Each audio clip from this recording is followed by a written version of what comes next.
Hello friends, कसे आहात सगळे? मस्त आणि मजेत ना? आजचा व्हिडिओ आहे मस्त अशा छोले भटुरेंचा. व्हिडिओ शेवटपर्यंत नक्की पहा आणि चॅनलवर नवीन असाल तर पटापट जाऊन सबस्क्राईब करून घ्या. छोले एक रात्रभर छान भिजवून घेतले, मग कुकरला शिजायला घालते.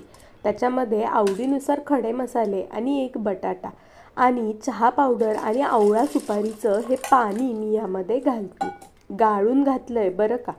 त्यानंतर चवीपुरतं मीठ आणि हळद यामध्ये घालून घेतली. छान मध्ये वास यावा म्हणून याच्यामध्ये थोडीशी धनेपूड, जिरं आणि थोडंसं हिंग आणि अगदी थोडासा सोडा घातला. थोडं पाणी ॲड केलं आणखी आणि छान मिक्स करून याच्या 5-6 शिट्ट्या काढून घेतल्या. पाहू शकताय आपले छोले छान शिजलेले आहेत. आता थंड झालेत. बटाटा त्यामध्येच स्मॅश करून घेतला. छोलेसुद्धा मस्त मऊ शिजून घेतले. आता आपण तयार करूयात छोले भटुरेची भाजी. त्यासाठी पॅनमध्ये तेल गरम केलं, त्याच्यामध्ये जिरं कडकडलं की मग लगेचच कांद्याची पेस्ट घालून घेतली. ही कांद्याची पेस्ट छान आपल्याला परतून घ्यायची आहे. छान परतण्यासाठी थोडंसं मीठ घातलंय चवीपुरतं. त्यानंतर आलं लसणाची पेस्ट आणि 2-3 टोमॅटोची पेस्ट मी यामध्ये ॲड केली. हेही छान तेल सुटेपर्यंत परतून घेतलं की मग बाकीचे मसाले यामध्ये ॲड करून घ्यायचे आणि मग एव्हरेस्टचा छोले मसाला मी यामध्ये घातला.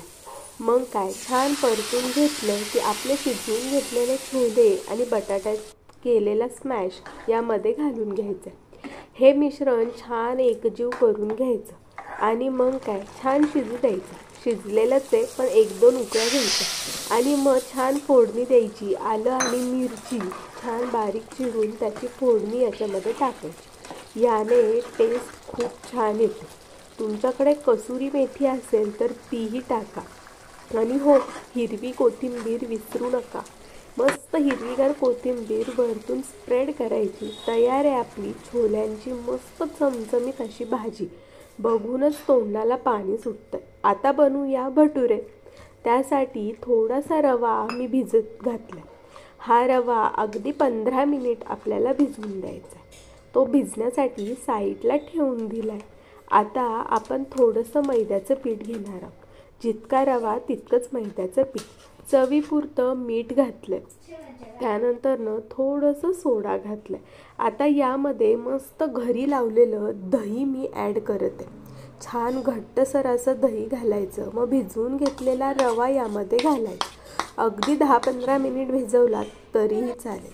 त्यानंतर हे सगळं मिश्रण हातानेच एकजीव करून घेतलं.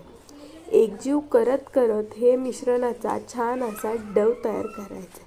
मस्तपैकी गोळा तयार करायचा आणि हो, हा गोळाही आपल्याला खूप छान मळून घ्यायचा. मग तेल लावायचं आणि हा गोळा तसाच मुरण्यासाठी 15 ते 20 मिनटं किंवा अर्धा तासही ठेवू शकता. त्यापेक्षा जास्त ठेवलात तरीही चालेल. आता आपला गोळा छान रेस्ट झालाय. पाहू शकताय मस्त गोळा तयार झालाय. आता याचे छान छोट्या छोट्या आपल्याला भटुरे तयार करायचे. त्यासाठी गोल गोल गोळ्या मी तयार करून घेते. गोळ्या तयार झाल्यात. आता बघूयात कसे करते भटुरे. छान आपण मैद्याचीच पिठी लावून ह्याचे भटुरे तयार करायचे. तुम्ही भटुऱ्यांचा शेप द्या किंवा गोलाकार पुऱ्यांचा शेप द्या. तुम्हाला जो शेप आवडतो त्या शेपमध्ये देऊन द्या. छान लाटून घ्यायचे. अगदी जाडसुद्धा ठेवायचं नाही आणि पातळही करायचं. आता कढईमध्ये किंवा पॅनमध्ये तेल गरम करून घ्यायचे आणि आपले भटुरे तेलामध्ये छान असे तळून घ्यायचे. भटुरे सोडले की त्यावरती साईडनी असं झाऱ्याने तेल सोडायचं. म्हणजे ते छान टम्म फुगतात आणि बराच वेळ असेच फुगलेलेही राहतात. आता आमच्याकडे असे पांढरट भटुरे कोणी खात नाही.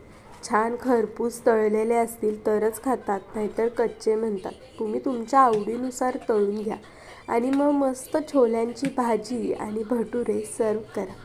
सगळेजण खातील तर चाटून पुसून खातील आणि बोटं चाटत राहतील. अशी बनते ही छोले भटुरे रेसिपी. एकदा नक्की ट्राय करा. आणि हो, तुम्हाला व्हिडिओ आवडला असेल तर लाईक करायला अजिबात विसरू नका आणि तुमची छानशी एक कमेंटही करा. व्हिडिओ शेवटपर्यंत पाहताय त्यासाठी खूप खूप खूप थँक्यू.